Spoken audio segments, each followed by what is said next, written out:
Hello, students. In today's class, we will be understanding the chapter A Visit to Cambridge. And this chapter is basically the story of a meeting, and the meeting is between two disabled or differently able people. Both are very extraordinary, or we can say both who are very extraordinary in their fields. That's why I call them differently able. So, one is Stephen Hawking and another one is Firdaus Kang. Firdaus Kang belonged to India, Bombay, and everyone knows about Stephen Hawking. So, Stephen Hawking is one of the greatest scientists of our time, but unfortunately, you know that he suffers from paralysis and that confines him to a wheelchair and allows him to speak only by a kind of punching buttons on a computer screen, which speaks for him in a machine like voice. So, being a thoughtful person beyond the limits possibilities, but see the justice of nature, he could not do anything out of it. So this is interesting about him to know. And the second personality is Firdaus Kang, as I spoke earlier. He is a writer and a journalist. He lives and works in Mumbai, and he was born with again kind of some problem called brittle bones, and that problem tended him again to wheelchair. The problem brittle bones actually tend you to break easily when you are very child. So like Hawking, Firdaus Kang who moves also around in a wheelchair.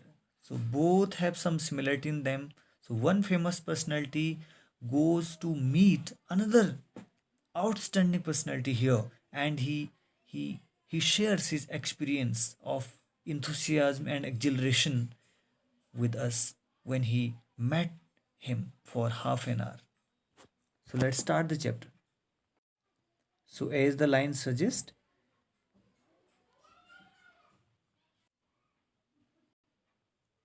the two great men exchange thoughts on what it means to live life in a wheelchair, because they both have similarity that they both are confined to wheelchairs, and on how the so-called normal people and they call others so-called normal people react. So they both people talk on how are their feelings about living in a wheelchair and what are people's reaction or so-called normal people's reaction to such people who actually are confirmed. Means this look them with a feeling of sympathy or empathy. So he says, narrator says, Cambridge was my metaphor for England, and it was strange that when I left it had become altogether something else because I had met Stephen Hawking there. So he says that uh, Cambridge is a kind of England for him because England is famous for Cambridge. So he calls it its metaphor. And he says that it was very strange experience for him when he left that place because altogether leaving that place, and before leaving that place he met with some famous person, and we can say outstanding person, a prodigious person. That's why he says it had become altogether something else for him. Earlier he would take Cambridge only metaphor for England. It was on a walking tour through Cambridge that the guide mentioned Stephen Hawking, poor man who is quite disabled now, though he is a worthy successor to Isaac Newton, whose chair he has at the university. So narrator, so here I want to say that it was narrator was on a walking tour and his guide told him about Stephen Hawking and he referred him as poor man. When we generally say poor man means helpless people as poor men. And his guide told that he was quite disabled man now, and he said one more line, though he is a worthy successor to Isaac Newton, because he was in Cambridge University and he was on the to seat which belonged to Isaac Newton. So he was a worthy uh, inherent of Isaac Newton. He wanted to say this in the same university. And narrator says that he was very curious to meet that fellow, and he started because he says that he had quite forgotten that this most brilliant and completely paralyzed astrophysicist, who was the author of a famous book, and that famous book is the author A Brief History of Time. This book is available in our school library also. You can go through this. So it's based on time or physics, we can say. So one of the biggest bestseller book. And it referred here by narrator that as bestseller. You can see the image of uh, Stephen Hawkins here. So he simply wanted to say that he was very excited to meet that fellow. When the walking tour was almost done, when he finished it, then he simply wanted to meet that fellow Stephen Hawkins that was mentioned by his guide. So he says that he rushed to a phone booth, and he says that he almost tearing the cord so it could reach me outside. So it simply means that he was so excited to phone or to call to that place to have an short interview or have an appointment with that outstanding person so it could reach me outside. And he says that he phoned Stephen Hawkins' office or house, and there was his assistant who was on the line, and he told him that he had come in a wheelchair from India. Means his attendant told Stephen Hawkins that there is someone who has come from India and he is again on wheelchair from India, and he wanted to meet him. So this message was conveyed to him. So narrator says that I had to leave, see Professor Hawkins. Even 10 minutes would do, and he says that he wanted to meet him anyhow, and he felt it very fortunate if he could get only 10 minutes. But luckily, see his luck, half an hour, he said, from there, 3:30 to 4 means the person who was attending the phone, he granted him time to meet or interview Stephen Hawkins for half an hour. It was quite higher than his expectations. Now, narrator says that suddenly I felt weak all over. So you may be thinking, sir, why this line? Why he must have felt weak all over? So the reason is because mm,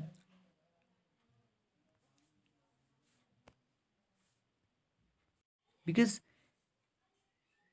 he felt weak all over means when you go to meet some person and who is growing disabled very rapidly.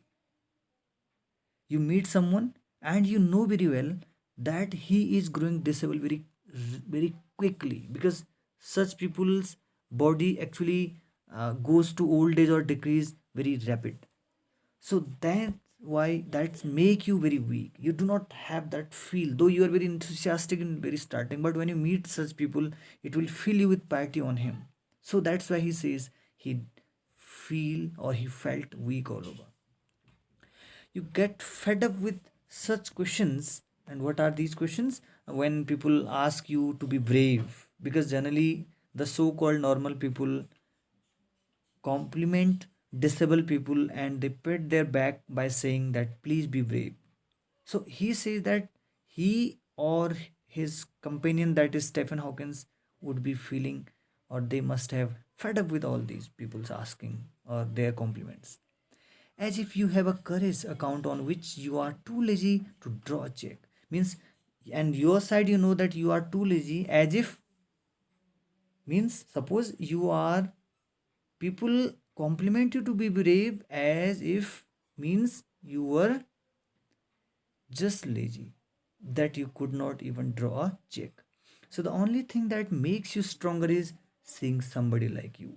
And he says that the only very thought that made you stronger, means made narrator stronger, was that there is someone like you who was all again on wheelchair in front of you, but he achieved something very huge, something very outstanding, something very big in his life. Though he is also disabled, but we cannot call him disabled because he has achieved, attained more things in life than those so called common or normal people,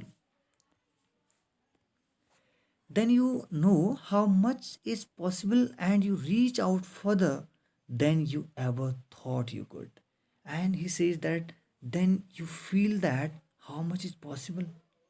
You reach out further than you ever thought, that if you allow your emotions, allow your strength to reach, you can reach out to the further far more distance than you ever thought or expected from yourself, that you could do this much. So this all depend on attitudes, he means to say this.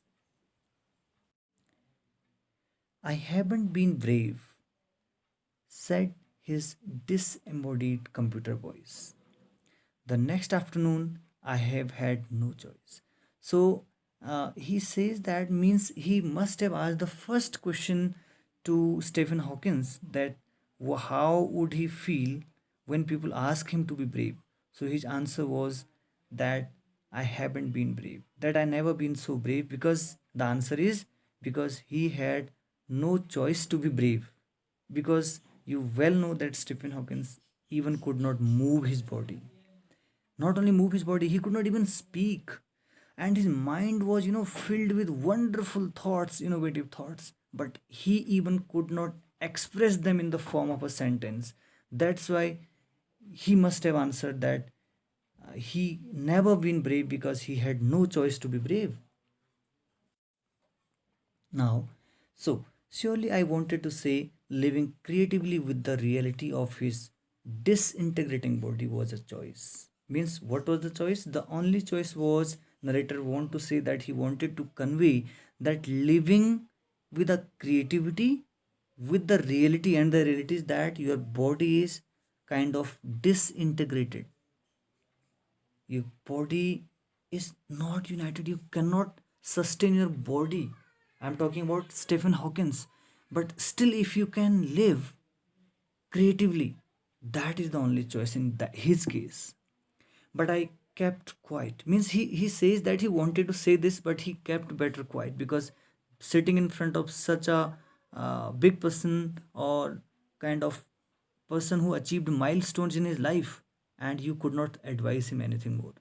Because he says he felt guilty every time, because if he why he says that he felt guilty, because every time if narrator speaks to him, speaking to him, it means when you speak any question or you ask any question to him, you are forcing Stephen Hawkins to reply. So he says that he felt guilty every time, and he did not wish to speak more, because when you speak something, Stephen Hawkins will have to respond you, and when he will have to respond, it will give him much of pain and problem to his body. He even could not speak. You well know that a machine would actually create some response or sound for him. Okay, there he was, tapping at the little, because he was simply tapping at a little switch on his hand and trying to find the words on his computer. He had to find his words on the computer to speak. So it was a trouble that actually Firdaus Kang would give him if he would ask him anything to reply. So that is what why he says that he felt guilty every time when he speak anything to him. And he describes him that long pale fingers, even so often his eyes would shut in frustrated exhaustion. And the frustrated exhaustion, you very well know that kind of irritation is when you are irritated out of your mental or your physical status, so that fill you with frustration. And sitting opposite to him, I could feel his anguish. And narrator says anguish means the deep pain, the deep mental pain. And he says anguish means, you can note it down, the deep mental pain. And narrator says that he was sitting in front of him and he could feel his mental pain. Why? What was the mental pain? Why narrator was so much of in pain? The answer is given. The mind went with thoughts that came out in frozen phrases and sentences, still stiff as corpse. It's a very tough line. It simply means he says that Stephen Hawkins had great ideas which are beyond any limit. Fine. So buoyant means intensely or active and vibrant thoughts he had, but I have used here, but he could not even express them in a sentence. His sentences were stiff as if they are corpses. And I told you earlier that he could not speak well. A machine would speak something like in some tone for him. So that is what he says, that I could feel his anguish. When you have something in your heart, in your mind, you could not express it or no one would understand it. Definitely, it fills us with frustration and it is expressed in the form of tantrums of anger. But it was not the case with him. But narrator says that he could feel his anguish as he had brilliant thoughts, innovative thoughts, but he could not express them in the form of sentences. And he could not make phrases or sentences when he want to speak anything. Next, a lot of people seem to think that disabled people are chronically unhappy. I said, I know that's not true myself. Are you often laughing inside? So he asked him another question. The first question was about asking the brave, if you are brave, when people ask you, be brave, that do you feel that you are brave? So he answered that I had never been brave because I had no choice. Fine. So next question he asked him, and this is given inside the double inverted comma. You can see that it's narrator's statement. A lot of people seem to think that disabled people are chronologically unhappy. And narrator says, I said, I know that's actually not true because these both differently able people can understand that better. So he said that on their part, they don't believe that it was true. Then he asked him, are you often laughing inside? Means, do you laugh on such people who believe such kind of belief? Do you laugh on them inside? Because he can only laugh inside. He could not express this even. About 3 minutes later, he responded, I think I find it amusing when people patronize me. And means, and after 3 minutes later, means 3 minutes later, he responded. He means Stephen Hawkins. He said, he finds it amusing when people patronize him. Means he actually laughs at such people in his heart when people actually show their protecting nature on him, when they show kind of sympathy and they show kind of uh, you know protective nature, and that actually irritates Stephen Hawkins. So he says that I laugh at such people. So means he laughs at the statement that normal people thinks that disabled people are actually unhappy people. So that's why he says that I find it amusing when people patronize me. When people protect him by saying something that actually irritates him, and they show that they are protecting him or they are showing any kind of sympathy on him. And do you find it any annoying when someone like me comes and disturbs you in your work? So this is statement by Firdos, that narrator. So he asks another question. As I told earlier, it's a short kind of interview. So he says, and do does Stephen Hawkins find it annoying, irritating when someone like today Firdos Kang has come to meet him? If anyone like him or anyone like normal person comes to meet him and disturbs him in his work. So his answer was, the answer flashed on the screen was yes.